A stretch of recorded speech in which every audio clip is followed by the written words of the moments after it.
আবু জেহেল আল্লাহর নবীকে একটা আঘাত করেছে, বলেন নাউজুবিল্লাহ সাল্লাল্লাহু আলাইহি ওয়াসাল্লাম। আপনারা তো জানেন তার পিঠের মধ্যে উটের নাড়ি ভুড়ি দেওয়া হয়েছে, চাপানো হয়েছে। তো এই দৃশ্য একজন দাসী দেখেছে, হামজা রাদিয়াল্লাহু আনহু স্বীকার করে আসছেন, তাকে বলছে তোমার ভাতিজাকে এইরকম আঘাত করেছে আবু জেহেল। আবু জেহেলের নাম কিন্তু আবু জেহেল না, আবু জেহেলের নাম আবুল হাকাম। সেও কিন্তু আল্লাহকে বিশ্বাস করত। আপনারা মনে করবেন না যে সে একদম খ্রিস্টান ছিল, এমন না। সে আল্লাহকে বিশ্বাস করত, কিন্তু আল্লাহ পাকের বিধান মানত না। এখন হামজা রাদিয়াল্লাহু আনহু বলছেন ওয়া ফাআলা যালিক, সে কি সত্যিই কাজ করেছে? হ্যাঁ, সত্যিই কাজ করেছে। আচ্ছা চলো দেখাও আবু জেহেল কোথায় আছে। তিনি ঘোড়া ছুটায় গেলেন কাবা ঘরের সামনে, গিয়ে বললেন যে তুমি আমার ভাতিজাকে গালি দিয়েছ, তুমি আমার ভাতিজাকে আঘাত করেছ, জেনে রাখো আমি আজকে থেকে আমার ভাতিজার দিনের উপর আছি। এই কথা বলার সাথে সাথে তার উপর আক্রমণের চেষ্টা করা হচ্ছিল। তিনি নিজে একটা ঘুষি দিয়ে আবু জেহেলের একটা দাঁত ফেলে দিলেন। আর দাঁত যে পড়ে গেছে কিনা সিরাতের কিতাবে এত স্পষ্ট নাই, কিন্তু আঘাত একটা ঘুষি দিয়েছেন এটা স্পষ্ট। ঘুষি দিয়ে বলছেন রুদ্দাহা ইনিস্তাতা, রুদ্দাহা ইনিস্তাতা, যদি সাধ্য থাকে এই ঘুষিটা আমাকে ফেরত দিয়ে দেখাও, সাধ্য থাকলে আমাকে আরেকটা আঘাত করে দেখা। আকুলু মা ইয়াকুল, আমি তাই বলি যা আমার ভাতিজা বলে। শাহিদতু আল্লা ইলাহা ইল্লাল্লাহ ওয়া আন্না মুহাম্মাদান আবদুহু ওয়া রাসূলুহু, আমি সাক্ষ্য দিচ্ছি বা দিলাম আল্লাহ ছাড়া কোনো ইলাহ নাই, মুহাম্মদ আমার ভাতিজা আল্লাহর রাসূল। তোর সাধ্য থাকলে আমাকে ঠেকা। এরকম জেনারেশন দিতে পারবেন? আপনার ছেলেটা কি এরকম? আপনার ভাইরা কি এরকম? এই আমাদের মায়েরা তাদের সন্তান কি এরকম? যে মেয়েদেরকে ঘরে নিয়ে আসছেন, এই মেয়েগুলাও কি সুমাইয়ার মতো? উম্মে আমারা একজন নারী সাহাবী, উম্মে আমারা উহুদের যুদ্ধে চতুর্দিক থেকে আল্লাহ নবীকে আক্রমণ করা হচ্ছে, তিনি একাই তীর ছুটছেন, তীর ছুটছেন, তীর ছুটছেন। মহিলা সাহাবী, নারী সাহাবী। আমাদের নারী মেহেদি দেয় বসে বসে, তাও বয়ফ্রেন্ডের জন্য। আমাদের নারীরা ঘরে বসে বসে মেহেদি দেয়, পার্লারে যায় বয়ফ্রেন্ডের জন্য। আর উম্মে আমারা রাদিয়াল্লাহু আনহা তাদের মতো সাহাবীরা জীবন দেন রাসূলের জন্য। স্বাধীনতা আছে, তারা স্বাধীন, আল্লাহর দাসত্বের অধীনে তারা কাউকে পরোয়া করতেন না। তখন উম্মাহ ছিল স্বাধীন। আর কি, আর কার কয়জনের কথা বলবো আপনাদেরকে? মুসআব বিন উমাইর, বিখ্যাত সাহাবী, তরুণ সাহাবী, দায়ী মানুষ, এত দামি পারফিউম ইউজ করতেন, এটা এখনকার লাখ টাকা কোটি টাকার দাম হবে। বিত্তশালী পরিবারের, এই যে বিত্তশালী পরিবারের সন্তানরা শুনেন, আপনারা তো বাইক দাবড়ায় বেড়ান, গাড়ি ড্রাইভ করে বেড়ান, মাঝখানে অ্যাক্সিডেন্ট করে দেন, কেসও খান না, বাপের টাকা আছে পার পেয়ে যান, ইয়াবা খান, তারপরে গিয়ে মেয়ে নিয়ে ফুর্তি করেন, জেনা নিত্য নৈমিত্তিক ব্যাপার। একটা মেয়েকে পিছনে উঠান, 7 দিন ঘোরেন, আবার চেঞ্জ করেন, 7 দিন পর আরেকটা নেন। মুসআব বিন উমাইরও ধনীর সন্তান ছিলেন, ধনীর দুলাল।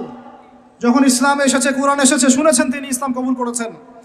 মা সম্পত্তি থেকে বঞ্চিত করেছে, তাকে চাটাইয়ের মধ্যে জড়িয়ে নিচে আগুন দেওয়া হতো, ধোঁয়া দেওয়া হতো, আযাব দেওয়া হতো পারিবারিকভাবে। তিনি যখন নবীর কাছে আসলেন, নবী তাকে বললেন তুমি মদিনায় যাও। কোথায়? মদিনায় গিয়ে দাওয়াতি কাজ করো। মদিনায় দাওয়াতি কাজ করতে লাগলেন। তার একক দাওয়াতে মদিনার 75টা পরিবার ইসলাম কবুল করেছে। এই যে মদিনায় যে ইসলামের আপনি জয় জয়কার দেখছেন, এটা মুসআব বিন উমাইর রাদিয়াল্লাহু আনহু দাওয়াতের একটা ফসল, আল্লাহ রাসূলের দোয়া। কয়টা পরিবার? এই 75 পরিবার এসে বায়াত করলেন নবীর কাছে। তারপরে নবী হিজরত করলেন মদিনায়। এমনি এমনি হয়নি, এগুলো প্রেক্ষাপট। ওই মুসআব বিন উমাইর রাদিয়াল্লাহু আনহু উহুদের যুদ্ধে শহীদ হচ্ছেন, তার গায়ে তখন 50টার বেশি তরবারের আঘাত আছে। কয়টা বেশি? তার মাকবারা ওখানেই আছে, দেখে আসেন। তিনি স্বাধীন। ওই ময়দানে যারা সেদিন ছিলেন, ওই শনিবার সকাল 10টা থেকে, ওটা তো শাওয়াল মাসের, তাই না? শাওয়াল না, রমজানের পরে শাওয়াল মাসেই যুদ্ধ হয়েছে। শাওয়াল মাসের 10 তারিখ মেবি, হ্যাঁ 10 তারিখ 9 তারিখ, সিরাত কারা পড়েছেন, 9 বা 10 সকালবেলা যুদ্ধ হচ্ছে। ওই সময়ে পৃথিবীতে যারা ওই সময় যুদ্ধ করছেন মুসলমানদের পক্ষে, আল্লাহর জমিনের মধ্যে সবচেয়ে শ্রেষ্ঠ মানুষ তারা, সবচেয়ে শ্রেষ্ঠ জীবন, শ্রেষ্ঠ মৌত। ওখানে তারা উঠবেন, তখন তাদের গা থেকে মেশকাম্বরের ঘাম ছুটতে থাকবে। মারেফত থাকলে আপনিও পাবেন। অন্তরের মধ্যে কলুষতা থাকলে আপনি পাবেন না, তো স্বাভাবিক। এখন মুসআব বিন উমাইর কি পরাধীন না স্বাধীন? বলেন, তিনি কি পরাধীন না স্বাধীন? স্বাধীন মুসআব বিন উমাইর। আরেকজনের কথা শুনেন, বলতে থাকলে আপনাদের সারা রাত ফজর হয়ে যাবে। জাফর ইবনে আবি তালেব নাম শুনেছেন? জাফর ইবনে আবি তালেব শোনেন, এটা শোনেন। অনেকে অনেক দলিল দেয়, এই দলিলগুলো শুনেন, এগুলো শোনেন। ইহুদিদের 3টা গোত্র ছিল মদিনায়। কয়টা ভাই? একটা বনু কোরাইজা, বনু কাইনুকা, বনু নাজির। বনু কোরাইজা, বনু কাইনুকা, বনু নাজির, এই 3টা গোত্রের সাথে আমাদের চুক্তি ছিল। আমরা একটা সনদের মধ্যে ছিলাম। গাদ্দার এরা সনদ ভঙ্গ করলো, ঠিক যেমন করে তারা এখন প্যালেস্টাইনে আক্রমণ করছে এইভাবে। সনদ ভঙ্গ করলে বনু কাইনুকার বাজারে আমাদের এক মহিলা সাহাবী, তিনি বোন গিয়েছেন হাজতে, সোনার দোকানে। ইহুদি তাকে বলছে নিকাব খোলো, সে নিকাব খুলছে না, খুলবে না। ইহুদি দুষ্ট, ষড়যন্ত্র করে তার কাপড়ের একটা অংশ রশি দিয়ে গিট বেঁধে দিয়েছে। আমাদের দিনী বোন উঠতে গিয়েছেন, সদর একটু খুলে গেছে, নাউজুবিল্লাহ। চিৎকার করে উঠেছেন। পাশে ছিলেন এক আমাদের আনসারি সাহাবী, আওয়াজ শুনেছেন। সেই আওয়াজ শুনে এক মুহূর্ত দেরি করেন নাই, মদিনায় ফিরে এসে নবীর কাছে পারমিশনও চান নাই। বুঝেন, দলিল বুঝেন। তিনি এক মুহূর্ত দেরিও করেন নাই, মদিনায় ফিরে গিয়ে নবীর কাছে পারমিশনও নেন নাই। তার কাছে একটা খোলা তরোয়াল ছিল, বের করেছেন, এই ইহুদির গর্দানে একটা কোপ দিয়ে গর্দান নামাই দিয়েছে। সাহসীদের মতো বলেন আল্লাহু আকবার। বাস বাস বাস বাস বাস, আমি টপিক হারাই ফেলব। বাস বাস ভাই, বসেন বসেন বসেন বসেন, আমি টপিক হারাই ফেলবো। আমি দলিল দিচ্ছি আপনাকে। এই সাহাবী নবীকে গিয়ে জিজ্ঞাসা করেন না, করেছেন? পরামর্শ নিয়েছেন? তার সামনে তার বোনকে এইভাবে টিস করা হয়েছে, এক মুহূর্ত দেরি করেন নাই, গর্দান নামাই দিয়েছে। এবার এবার ইহুদিরা মিলে ওই সাহাবীর উপর আক্রমণ করে ওই সাহাবীকে শহীদ করে দিয়েছে। নাই, শেষ, উনাকে মেরে ফেলেছেন। তারপরে এই কেসটা নবীর দরবারে আসলো। নবীর দরবারে আসার পরে নবী সাল্লাল্লাহু আলাইহি ওয়াসাল্লাম সাহাবীর ব্যাপারে কোনো সমালোচনা তো করলেনই না। সাহাবী, তুমি ভুল করেছো, আমাকে জিজ্ঞেস করে করো নাই, আমার পরামর্শ কেন নাও না, এগুলো তো বললেনই না। বরং তার অন্যান্য সাহাবীদেরকে বললেন, সবাই যুদ্ধের বর্ম পরে বের হও, বনু কাইনুকাকে আক্রমণ করতে হবে। এখন আপনি দেখছেন 3 মাসে 19,600 জন। 3 মাসে, সরি 3 মাস কিসের, 1.5 মাসে 19,600 জন। আর এখানে একজন মুসলিম ভাই, একজন মুসলিম বোনের ইজ্জতের বিনিময়ে নবী সাল্লাল্লাহু আলাইহি ওয়াসাল্লাম পুরা বনু কাইনুকাকে একদম সমূলে উৎপাটিত করে মদিনা থেকে বিতাড়িত করলেন। ওই উম্মার সাথে এই উম্মার কোনো সম্পর্ক আছে? ওই আরবের সাথে এই আরবদের কোনো সম্পর্ক আছে? ওই স্বাধীনতার সাথে এখনকার এই পরাধীনতার কোনো সম্পর্ক আছে? এরপরে আপনারা ফ্যান্টাসি নিয়ে পড়ে আছেন। আল্লামা রুমি বলতেন, উনি একজন বড় সফি মানুষ ছিলেন। উনি বলতেন যে আমি যা বুঝি আর আমি যা জানি বুঝতে পারি, তোমাদেরকে বলে কি লাভ, তোমরা তো বুঝবা না। কে বলতেন? বড় বড় যারা আল্লাহর ওলি, তাদের কথাটা একটু এই টাইপের হয়, মনে হয় একটু অস্বাভাবিক, কিন্তু এর ভিতরে অনেক গভীরতা থাকে। আমি নিজেও এই কথা বলতেছি, আমরা যা বুঝি, যা বুঝতেছি, যা দেখতেছি, তা আপনাদেরকে বলে বোঝাতে পারবো না, বলেই বা কি লাভ, আপনি হয়তো বুঝবেনও না। এই একটা ঘটনা দলিল পেলেন। আরেকটা শোনেন, আরেকটা কওম হলো বনু নাজির। রাসূলকে দাওয়াত দিয়েছে, দাওয়াত দিয়ে বলছে যে আমরা ইসলাম কবুল করবো, আসেন নেগোশিয়েট করি। নবীজি বসেছেন, নবী সাল্লাল্লাহু আলাইহি ওয়াসাল্লাম গিয়েছেন দাওয়াত দিতে বনু নাজিরের সিঁড়ির মধ্যে, এটাকে বলে দেয়ালে হেলান দিয়ে আছেন। উপর থেকে এরা চাকি আছে না, চাকি যেটা দিয়ে আমরা ধান ভাঙে আগেকার মারা বোনেরা, বড় বড় যে লোহার আর পাথরের, এইগুলো উপর থেকে ফেলে তাকে হত্যা করার চেষ্টা করেছিল বনু নাজির। কোন গোত্র? ইহুদিদের বনু নাজির। আল্লাহ নবী জিবরাইল আলাইহিস সালামের মাধ্যমে জানতে পারলেন, সেখান থেকে উঠলেন, উঠে বললেন যে ঠিক আছে, বনু নাজিরকে আমরা অবরোধ করব। 1.5-2 মাস অবরোধ করে রাখা হলো, সূরা হাসরে পড়ে দেখেন। এরপরে এরা নিজেদের ঘরবাড়িগুলো কাঁধে করে নিয়ে মদিনা থেকে বিতাড়িত হলো। বনু নাজির, দলিল নাম্বার 2। 3 বনু কোরাইজা, বাকি আছে শুধু একটা। এখন বনু কোরাইজাকে বলা হয়েছে আমাদের সাথে থাকবে, অন্যদের সাথে যাইতে পারবে না। Okay fine. খন্দকের যুদ্ধে 10,000 সেনাবাহিনী নিয়ে আবু সুফিয়ান আক্রমণ করেছে মদিনা, অবরোধ করে রেখেছে। এই সুযোগে বনু কোরাইজা কুরাইশদের সাথে মিলে আমাদের সাথে গাদ্দারি করল। আল্লাহর নবী যুদ্ধ শেষ করে বনু কুরাইজায় গিয়ে না গিয়ে কেউ আসরের নামাজ পড়বা না, ওদের সাথে গিয়ে মীমাংসা করতে হবে। তারপরে ওখানে গিয়ে ওদেরকে অবরোধ করা হলো। সাদ বিন মুআজ রাদিয়াল্লাহু আনহুর হাতে এই বনু কুরাইজার এক একজন বালেক যারা ছিল এদের সবার গর্দান নামানো হয়েছে। এটা বনু কুরাইজা, বনু কাইনুকা, বনু নাজির, তিনটা বড় বড় গোত্রের সাথে আমাদের যুদ্ধ হয়েছে নবী জীবিত থাকাকালীন। কি কি ইস্যু নিয়ে দেখেছেন। আর এখন আপনি দেখছেন বিগত 100 বছর 1914 থেকে 2023 পর্যন্ত মার তারা দিতেই আছে, মুসলমান খাইতেই আছে।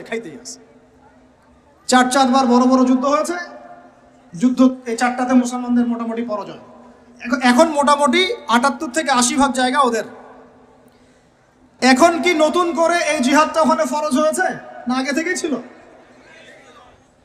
ওদেরকে বের করে দেওয়ার পর, 3টা গোত্রকে বের করে দেওয়ার পর খায়বারে তারা কিছু বাকি ছিল। আলী রাদিয়াল্লাহু আনহু হাতে পতাকা দিয়ে বললেন, খায়বারে যাও, আক্রমণ করো, এই নাইম দুর্গ তুমি জয় করবে ইনশাআল্লাহ। খায়বারের মারহাব ছিল একজন বীর, ইহুদি বীর, একাই 10 জনের সাথে লড়তে পারে। আলী ইবনে আবি তালেবের তরোয়ালের আঘাতে ওর মাথার উপর থেকে তরোয়াল গিয়ে এইভাবে বসে গেছে মাটিতে, মানে দেহটা এইভাবে দ্বিখণ্ডিত হয়ে গেছে। ওদেরকে তারপরে বের করে দেওয়া হয়েছে। তারপর নবী সাল্লাল্লাহু আলাইহি সাল্লাম বলেছেন তার ইন্তেকালের কয়েকদিন আগে যে আমার ইন্তেকালের পর তোমরা বাকি যে অবশিষ্ট যারা আছে এদের সবাইকে জাজিরাতুল আরব থেকে বের করে দিবে। কে বলেছেন এটা বলেন? এখন তারপর ওমর রাদিয়াল্লাহু আনহু ওটা জয় করেন, আমাদের আন্ডারে থাকে। 1099 সালে ক্রুসেডাররা গিয়ে ওটা আবার দখল করে। তার মোটামুটি ভাবে 80 থেকে 90 বছরের মধ্যেই 1176 নাকি 87, 1176 থেকে আইয়ুবী রাহিমাহুল্লাহ গিয়ে সেটা আবার জয় করেন। তারপরে আবার ওখানে লড়াই হয়েছে। তারপরে আবার গিয়ে আপনার মামলুকদের ভূমিকা আছে, জেঙ্গিদের ভূমিকা আছে, তুর্কিদের ভূমিকা আছে, ওসমানীয়রা আবার দখল করেছে।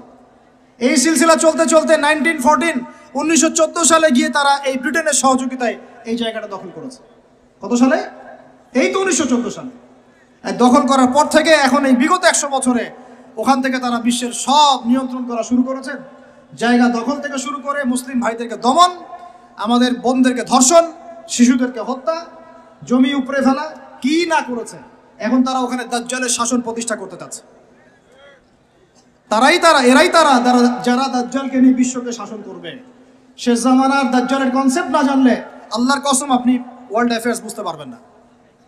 এখন শেষ করে দেয় এই কথা থেকে, দেখুন তারা বিগত 100 বছরে ওখানে যা যা করেছে বা করে যাচ্ছে, এরপরেও যদি আমাদের টনক না নড়ে, আমরা যদি মনে করি যে আমরা তো খুব ভালো আছি, তাহলে আল্লাহর কসম আমরা এখন উম্মাও বুঝি নাই, স্বাধীনতাও বুঝি নাই। আমাদের সবাইকে বুঝতে হবে পুরো মুসলিম উম্মাহ একটা দেহ। আমরা নিজেদের বেসিক ঠিক করব, অর্থনীতি ঠিক করব, আমাদের পরিবার ঠিক করব, আমাদের দাওয়াতের মোটিভটা ঠিক করব। এই ইস্যু পাগল জাতি হব না, মূল জায়গায় থাকার চেষ্টা করবো ইনশাআল্লাহ। আস্তে আস্তে সেই প্রজন্ম আসবে ইনশাআল্লাহ।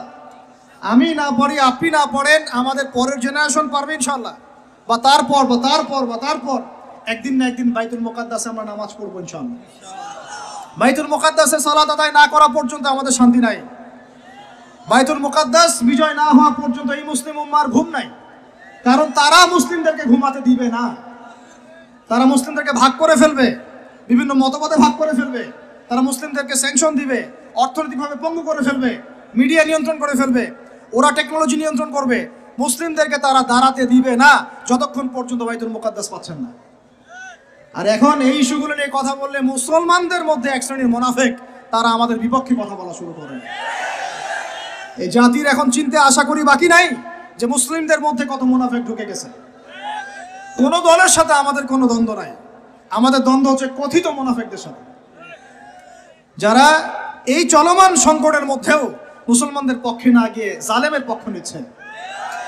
এই চলমান সংকটের মধ্যেও মাজলুমদের পক্ষ না নিয়ে যারা জালেমের পক্ষ নিচ্ছে, এদের সাথে আমার কোনো সম্পর্ক নাই, আপনাদেরও সম্পর্ক থাকার কথা না, এই উম্মারও সম্পর্ক নাই। আল্লাহর কসম ইনশাআল্লাহ আমাদের সন্তানদের হাতে বাইতুল মুকাদ্দাস বিজয় হবে ইনশাআল্লাহ। এখন আপনি আমি সেই দায়িত্ব পালন করবো কিনা সেটা আমাদের বিষয়। আমাদের কর্তব্য কি সেটা আমাদের বুঝতে হবে। এইসব ফ্যান্টাসি বন্ধ করেন, এইসব উপরি স্লোগান বন্ধ করেন এবং আই ওয়াজ শোডাউন সব বন্ধ করেন। সবাই 5 ওয়াক্ত নামাজি হয়ে যায়, আল্লাহ তৌফিক দান করেন। সবাই মিলে তাহাজ্জুদ গুজার হয়ে যায়, আল্লাহ তৌফিক দান করেন। আল্লাহ পাক সবাইকে হালাল খাওয়ার তৌফিক দেন। সবাই অর্থনীতি ঠিক করে ফেলাই, সবাই দাওয়াতের মেহনতে লেগে পড়ি। আল্লাহ যাকে যা দিয়েছেন তাই দিয়ে দিনের খেদমত করেন। এক ভাইকে আল্লাহ পাক টাকা দিয়েছেন, টাকা দিয়ে করেন। জমি দিয়েছেন, জমি দিয়ে করেন। জ্ঞান দিয়েছেন, জ্ঞান দিয়ে করেন। আপনাকে আল্লাহ পাক মসজিদ মাদ্রাসা দিয়েছেন, তাই দিয়ে করেন। যৌবন দিয়েছেন, যৌবন দিয়ে করেন। লিখতে পারেন লিখেন, বলতে পারেন বলেন, চিন্তা করতে পারেন করেন। যা আপনাকে আল্লাহ দিয়েছেন তাই দিয়ে দিনের খেদমত করেন। আল্লাহ পাক আপনাদের সবাইকে তৌফিক দান করেন, আমিন। আর শেষ কথা হচ্ছে এই যে উম্মার কথা আমরা বললাম, আমরা এখনো পুরোপুরিভাবে ওই কুফারদের নিয়ন্ত্রণ থেকে এখনো বের হতে পারি নাই। যদি বের হতে চাই, আল্লাহ পাক আমাদেরকে অবশ্যই রাস্তা দেখাবেন ইনশাআল্লাহ। যদি আমাদের নিয়াত ঠিক থাকে, ইখলাস ঠিক থাকে, প্রচেষ্টা ঠিক থাকে এবং আমাদের মানহাজ কর্মপদ্ধতি ঠিক থাকে। আল্লাহ রাব্বুল আলামিন আমাদের সমস্ত তরুণ ভাইদেরকে কবুল করেন, আমিন।